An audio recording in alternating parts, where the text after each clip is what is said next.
O ministério de cura divina é uma parte fundamental do Evangelho do Reino. A grande verdade de que Deus é um Deus que cura percorre toda a Bíblia como um fio de escarlate de promessa. Tanto o Antigo Testamento como o Novo Testamento testificam sobre a provisão de Deus para a cura da humanidade. Grande parte do ministério terreno de Jesus era relacionado diretamente com a ministração de cura. E a história da igreja e dos primeiros cristãos é cheia de narrativas de grandes curas e milagres feitos no nome de Jesus. Acontece que durante a Idade Média, quando quase toda a igreja entrou pelo caminho da apostasia, aquilo que era uma torrente de curas tornou-se um riacho pequenininho. Depois, com a Reforma Protestante, no dia 31 de outubro de 1517, as verdades que haviam sido perdidas foram restauradas na igreja. E uma delas foi, que o Espírito Santo restaurou, no meio da igreja, foi a da cura divina. E a partir de então, cristãos de todo o mundo, por todo o mundo, foram descobrindo a realidade do poder da cura em nome de Jesus. E a minha oração sobre esse vídeo que você está vendo agora é que você se sinta desafiado a realmente buscar a Deus para ser curado, se você estiver doente, ou então para receber os dons de curar e assim ser usado pelo Senhor para abençoar a vida de outros. Vamos lá então?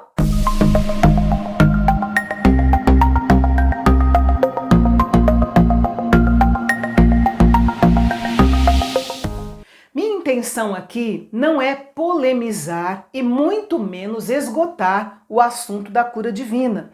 Mas o meu desejo é que, à medida que você for assistindo esse vídeo, o Espírito Santo possa aumentar o seu entendimento e a sua fé sobre esse assunto de cura divina. Vamos pedir que Deus libere, o seu poder sobrenatural através de nós para curar outros em nome de Jesus. Amém? Muito bem. A primeira questão que eu penso que é importante a gente conversar sobre ela é: qual é a origem das doenças? Para responder essa questão, nós precisamos voltar lá onde tudo começou.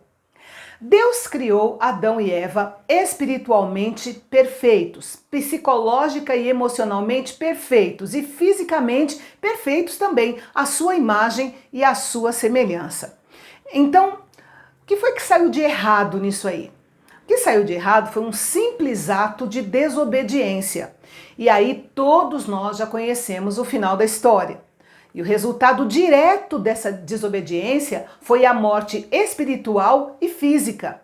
Adão e Eva foram expulsos do jardim e, uma vez cortados da presença de Deus, que era a fonte de vida deles, a lei do pecado e da morte começou então a agir nas suas vidas, nos seus corpos físicos e também no seu lado emocional.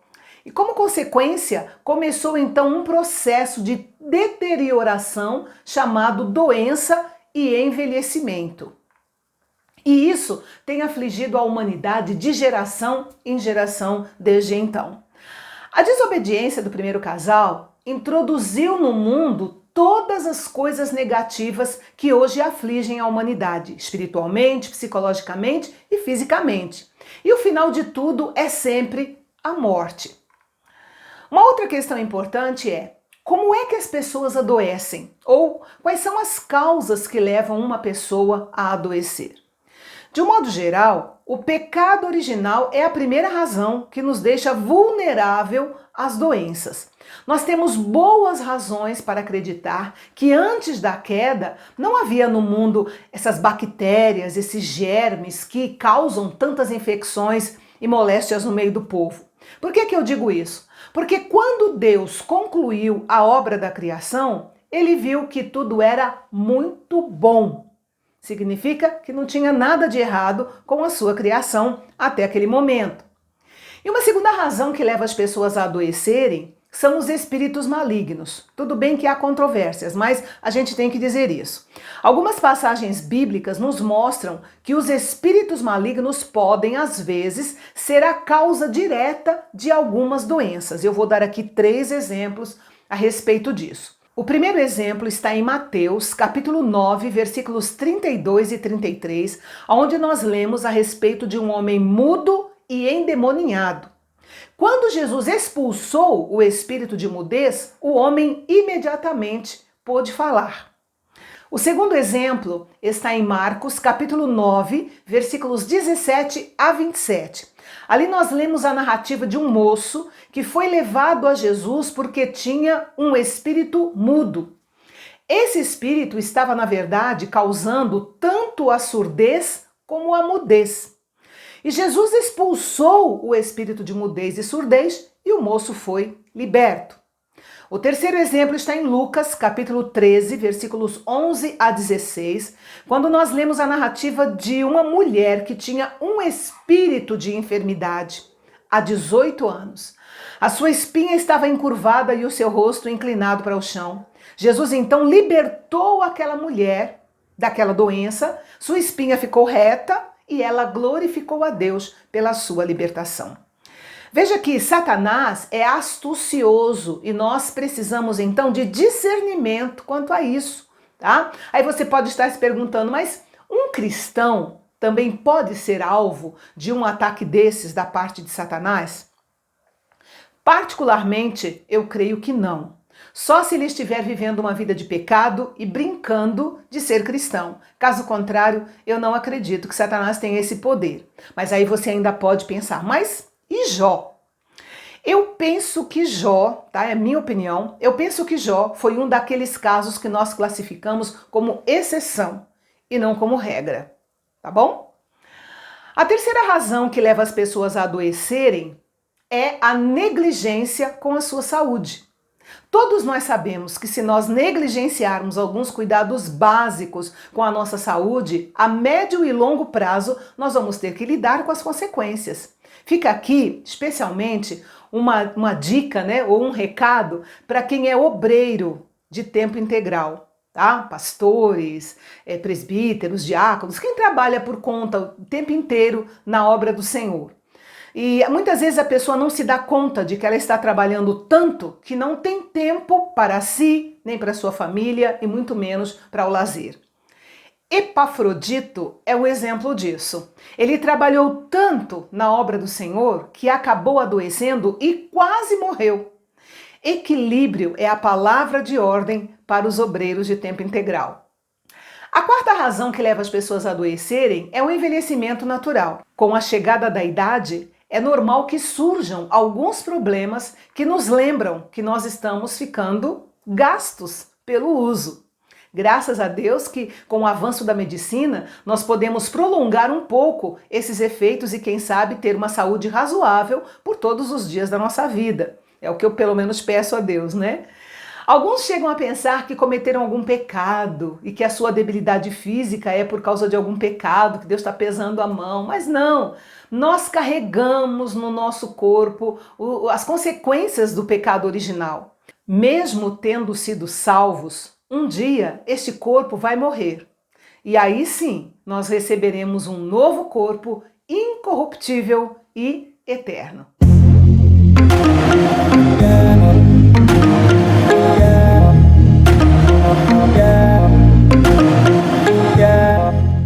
A boa notícia nesse contexto é que Deus tem provisão para a cura. Já no Antigo Testamento, ele se revelou como sendo Jeová Rafá, o Senhor que te sara. Com a vinda de Cristo ao mundo, a nossa comunhão com Deus foi completamente restaurada, assim como tudo aquilo que nós perdemos como consequência da queda de Adão. A morte de Jesus na cruz tornou possível a nós o acesso a todas as bênçãos, e uma delas é a bênção da saúde. O pecado e as doenças são a maldição dupla que veio sobre a humanidade. E aí veio Jesus e nos proporcionou uma cura dupla. Veja o que diz em Isaías 53, versículo 4, a parte A, e também o versículo 12.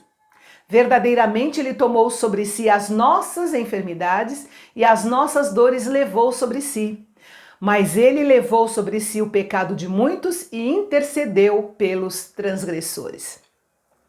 O sacrifício de Cristo na cruz fornece um remédio perfeito para o homem na sua totalidade, espírito, alma e corpo. Esse é o sentido real da palavra salvação, que no grego é sozo, ou seja, cura do pecado, cura das doenças emocionais, cura das doenças físicas. Deus já curava no Antigo Testamento e ainda cura hoje. Ele ainda é Jeová Rafá, o Senhor que nos cura, porque ele não muda. O seu caráter e a sua disposição e a sua natureza são imutáveis, e a sua vontade de curar também é imutável. E Jesus mostrou isso muito bem durante o seu ministério terreno, curando, libertando e mostrando ao povo o desejo de Deus de curar o seu povo. Agora, Deus tem muitas maneiras de fazer com que o seu poder de cura se torne acessível a nós nos dias de hoje. Ele pode agir de qualquer maneira que ele escolher.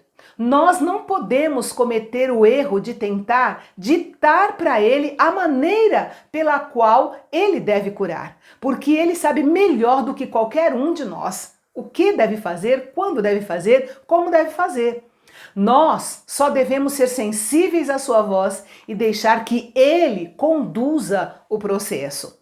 Nós devemos ter sempre em mente que tudo que Deus faz, ele faz para que o seu nome seja glorificado. Ele tem propósito em tudo que ele faz e no campo da cura divina não é diferente. Ele pode, por exemplo, curar através de uma simples oração. E a cura também pode não ser imediata. Pode ser um processo. Começa no momento do contato, ali da oração, mas é possível que se passe algum tempo até que a cura seja completada ou percebida pela pessoa que está enferma. O que não pode acontecer é o doente perder a sua fé, porque não recebeu a cura instantaneamente. E para ilustrar isso, eu queria deixar aqui um testemunho pessoal. Há 10 anos atrás, eu tive uma hemorragia por causa de mudanças hormonais no meu corpo naturais. E essa hemorragia, ela se alternava de 15 em 15 dias.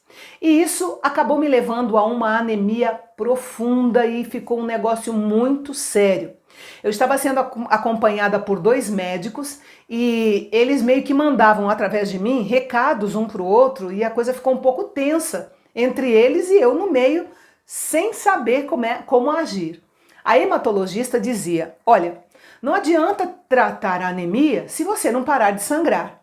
E o ginecologista dizia, eu não tenho mais o que fazer para conter esse sangramento, a não ser tirar o seu útero fora. Embora seja uma pena, não é o ideal, mas eu não estou vendo outra solução.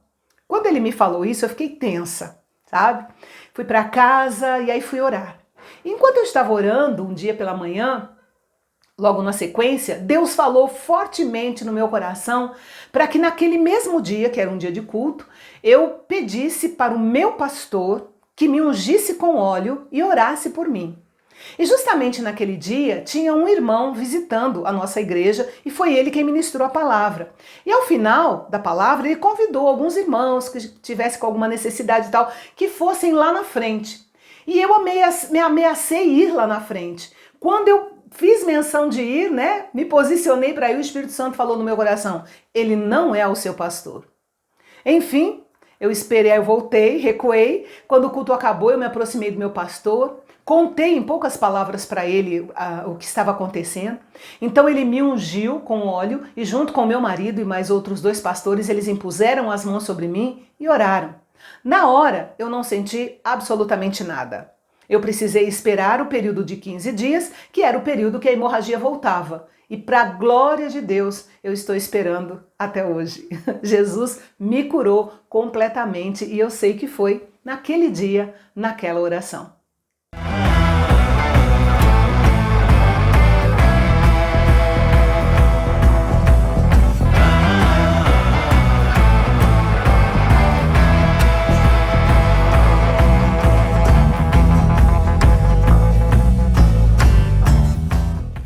Nesse meu testemunho pessoal, eu mencionei 2 práticas comuns que são usadas quando nós oramos por uma pessoa doente. a unção com óleo e a imposição de mãos. E eu gostaria de analisar alguns versículos bíblicos sobre isso com você.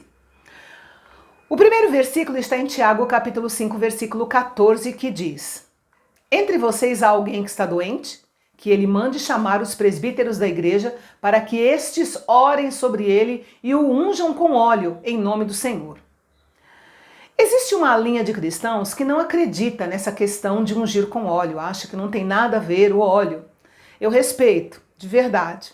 Mas como eu acabei de testemunhar, eu realmente creio nesse ritual de unção com óleo aliado à oração que resulta na cura divina. E eu entendo que essa prática é uma autoridade de Deus dada à liderança, por isso que a Bíblia fala, chame os presbíteros da igreja e unja com óleo. Então eu acredito assim, tá? Se você acredita diferente, eu respeito. Não tem problema nenhum não, viu? Existem algumas coisas que são controversas mesmo. E eu acho que a gente tem que deixar o Espírito Santo testificar no nosso coração e até na prática de vida, como é o caso, eu tenho um testemunho pessoal a respeito disso. Outro versículo bíblico relevante aqui é o de Marcos 16. Eu vou ler uma parte com vocês aqui, uma parte do versículo 16 e que se completa no versículo 17. Diz assim: Estes sinais acompanharão os que creem, imporão as mãos sobre os doentes e estes ficarão curados. Esse versículo me fascina, porque ele mostra que todo cristão que crê tem autoridade do Senhor Jesus para colocar a mão sobre os enfermos e orando pedir pela cura. Se surgir uma oportunidade ou uma emergência, nós não precisamos ir lá na casa do pastor e pedir para que ele venha orar ou telefonar para o pastor e dizer, pastor, corre aqui. Não precisa. A Bíblia nos ensina que cada um de nós tem essa autoridade dada pelo próprio Senhor Jesus. Aí você pode estar pensando, mas Elza, e se eu orar e Jesus não curar? Ora, não é você que cura mesmo, é Ele. Cabe a você orar crendo que Ele tem o poder de curar. Os resultados são com Ele, são com o Senhor. Ele é quem decide se quer ou não fazer o milagre acontecer. E o terceiro versículo que eu gostaria de ler com vocês está em 1 Coríntios 12. A cada um, porém, é dada a manifestação do Espírito, visando ao bem comum. Pelo Espírito, a um é dada a palavra de sabedoria, a outro, dons de cura, pelo único Espírito. Os dons de curar, que é o único mencionado no plural, não é exclusivo da liderança da igreja e nem é comum para todos os cristãos, mas é manifesto na vida de alguns cristãos específicos para que sejam usados em diversas formas de cura divina que parece englobar diferentes tipos de enfermidade. Isso acontece em momentos específicos e de acordo com a vontade do Espírito Santo. O que nós presumimos aqui é que o Espírito Santo quer usar os cristãos para ministrar esse dom, dependendo da enfermidade e da gravidade do caso. Agora, a pergunta que não quer calar: por que é que Jesus cura uns e outros não? Nós precisamos entender uma verdade absoluta. Deus ama a cada um de nós infinitamente mais do que qualquer pessoa nos ama. E Ele, mais do que ninguém, está interessado no nosso bem-estar. Mas aí nós perguntamos, então, por que Ele permite essas doenças? Sabe, nem tudo o que Deus faz, Ele explica. E mesmo se Ele quisesse explicar, há coisas que a nossa mente não consegue compreender. Por isso é que nós temos que aceitar pela fé o agir de Deus, crendo que Ele tem o melhor para cada um de nós. Quando nós ou alguma outra pessoa estiver doente, o nosso dever é orar, dizendo ao Senhor o desejo que nós temos de que aquela pessoa seja curada. Mas nunca encostar Deus na parede e exigir nada. Deixe Deus agir na vida da pessoa ou até na sua própria vida como Ele quiser. Se Ele quiser fazer um milagre, Ele faz. Se Ele não quiser, Ele não faz. Porque tudo tem um propósito e tudo é para a glória do seu nome. Mas e se a pessoa morrer? Nós precisamos ter consciência de uma coisa. Deus não colhe frutos verdes e nem deixa o fruto passar do ponto para não correr o risco de cair no chão e se espatifar. Deus colhe o fruto na hora certa. Pode não ser a hora certa para mim, pode não ser a hora certa para você, mas Deus tem o tempo certo para cumprimento dos seus propósitos nas nossas vidas. Mas e se a pessoa sobreviver e ficar com sequelas? Acredite, Deus tem propósito nisso também. Basta estar sensível à ação de Deus, que aos poucos ele vai esclarecendo os seus propósitos às pessoas envolvidas no processo de cuidar dessa pessoa que ficou com sequelas. Uma coisa é certa, Jesus Cristo é o mesmo ontem, hoje e eternamente. Ele ainda cura, desde dor de cabeça até câncer, Covid ou qualquer outro tipo de doença. Há milhares de testemunhos à nossa disposição na internet, nos livros, entre as pessoas com as quais convivemos também. Há inclusive testemunho de pessoas que não foram curadas de doenças graves, mas a doença ficou ali no corpo dela, porém estagnada. A pessoa faz os exames periodicamente, a doença está lá, é uma doença que pode levá-la para a morte, mas essa doença não avança e a pessoa sobrevive assim, por anos a fio. Deus é Deus, Ele sabe o que fazer e como fazer. E concluindo, confiar no Senhor para ser curado ainda é um privilégio maravilhoso e ativo dos filhos de Deus nos dias de hoje. Nós cremos plenamente que Deus é capaz de curar quando essa é a sua vontade perfeita. Nós devemos nos alegrar pelo fato de a vontade de Deus ser sempre o melhor, seja qual for. E assim nós dizemos como Paulo, quer vivamos ou morramos, nós pertencemos ao Senhor. E eu finalizo com Mateus, capítulo 14, versículos 35 e 36, que diz: E quando os homens daquele lugar o conheceram, mandaram por todas aquelas terras em redor e trouxeram-lhe todos os que estavam enfermos e rogavam-lhe que ao menos eles pudessem tocar a orla da sua roupa, e todos os que tocavam ficavam sãos. Então, sinta-se encorajado a buscar ao Senhor Jesus para a sua cura pessoal e também a trazer enfermos que você conhece para Jesus. Incentive cada um deles pela fé a estender a mão e tocar em Jesus, porque naquela época, assim como nos nossos dias, todos os que tocaram em Jesus foram curados. Como eu disse no início, eu não tenho aqui a intenção de esgotar o assunto, mas eu espero que essa cápsula de conhecimento sobre a cura divina que você viu aqui hoje estimule você e aos doentes que você encontrar na caminhada a irem até Jesus para serem curados. Porque, como diz a palavra de Deus, Jesus Cristo é o mesmo ontem, hoje e eternamente. Gostou do nosso assunto de hoje?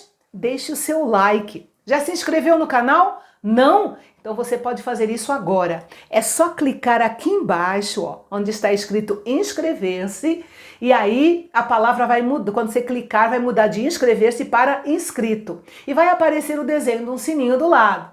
Clica nele também, assim você vai receber a notificação quando eu postar o próximo vídeo, tá? Eu tô falando em detalhes assim porque tem gente que ainda não é muito familiarizada com essa coisa de tecnologia e fica um pouco perdida. Então tá tudo explicadinho aí para você ficar junto com a gente.